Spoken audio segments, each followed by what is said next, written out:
Ladies and gentlemen, and bastards in between, I present with you a wonderful opportunity.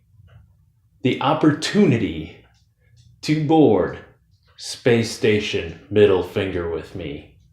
Say fuck you to the entire universe. And just be at peace with you and your beer. That is all I have to say. This is your first, only, and final opportunity to do so. There will be no second chances. Without further ado, let's get right into this. Space Station Middle Finger, brought to you by Three Floyds Brewing Company. That's pretty much speaks for itself. Three Floyds, everybody knows them. Zombie Dust is the big one. Gumball Head is another one people love. I know several others like that who like Scotch ales, like Robert the Bruce, stuff like that. For me, yet I do like Three Floyds. Don't get me wrong, but here it comes. They're overhyped, in my opinion. A little bit overhyped. And I frankly don't feel like their beer should cost as much as it does so far. But let's crack into this one and give it a shot. That's not how I do that. I really wanted to get this beer mostly because of the name and the artwork. I mean, look at that. It literally is a space station that looks like a middle finger. Why would you not want to get that? I mean, any self-respecting person would want that right off the bat. So here we go. Speaking of which, American Pale Ale. I need to make sure we get that beer right, the type of beer out there right off the bat. American Pale Ale.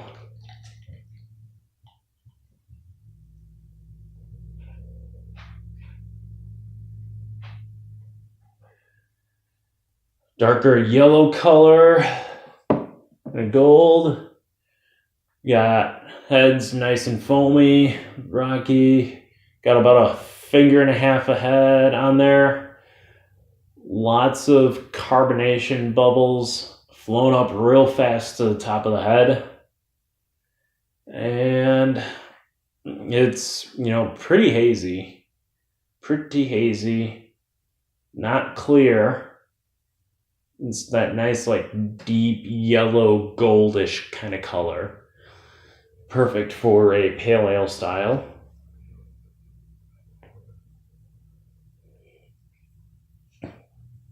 Getting very prominent, yet not strong citrus notes. Floral to go along with it.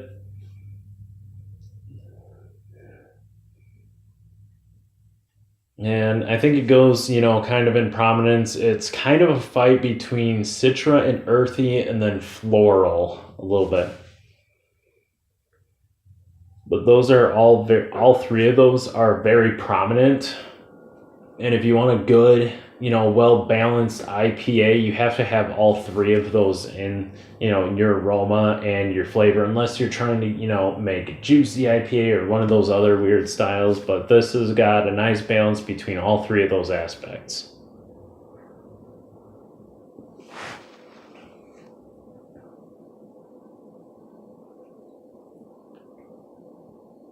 I need to taste that again.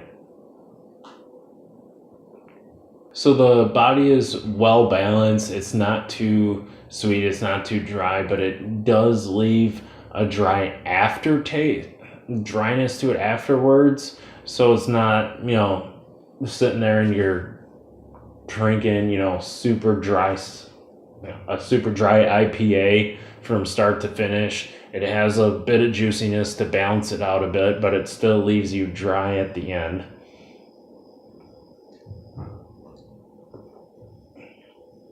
And it's a very medium, more lighter body to it.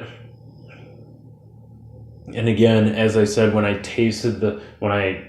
smelled the aromas and everything, we had a real mix of citrus, earthiness, and floral, and that's kind of coming in together and mixing fairly well with each other.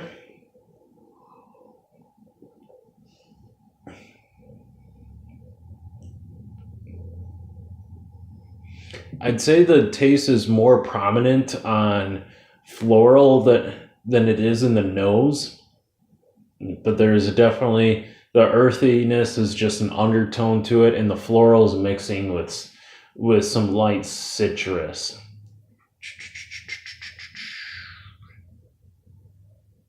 Yeah, I just got a single bottle of this, and they covered up the description with a barcode for a single bottle.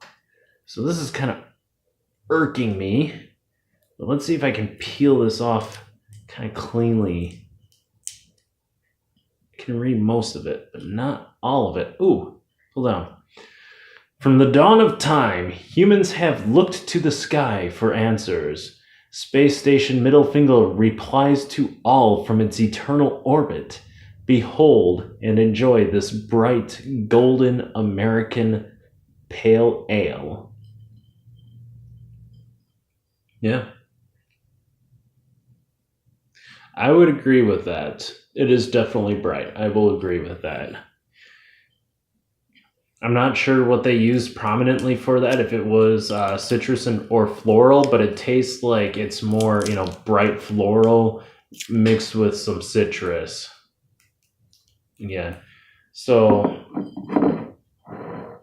and the nice thing is it's not overly bitter. It's, some pale ales tend to come at you like an IPA sometimes, and that gets to be a little too much for some people. Whereas this, I feel like it's more balanced on the bitterness. I'm not sure what the IBU rating is on here. I don't think it states anywhere. No, it doesn't. But I still would say it's, more towards the hobby end, maybe like, IBU 50, 60, something like that. Maybe not 60, but probably 50, closer to 50, maybe a little under. That's where it would be at. This is actually, as far as it goes from Three Floyds, I think I finally had a beer from them that I enjoyed and feel like it is, probably worth the price. Not to say their beers are bad. They are good. But dead horse stick, my friend, let's not get into that. So with that being said, I will give this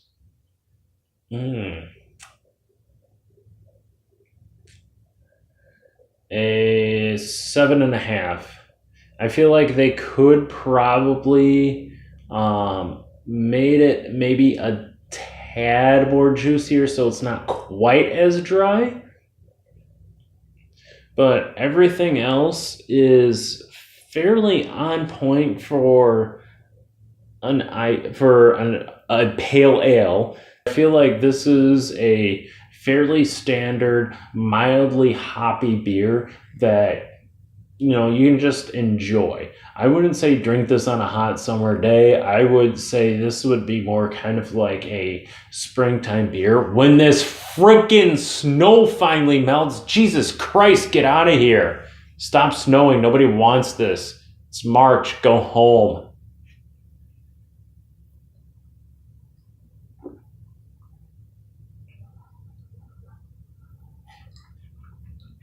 But I think I've derailed this conversation. So I'll just end it with that.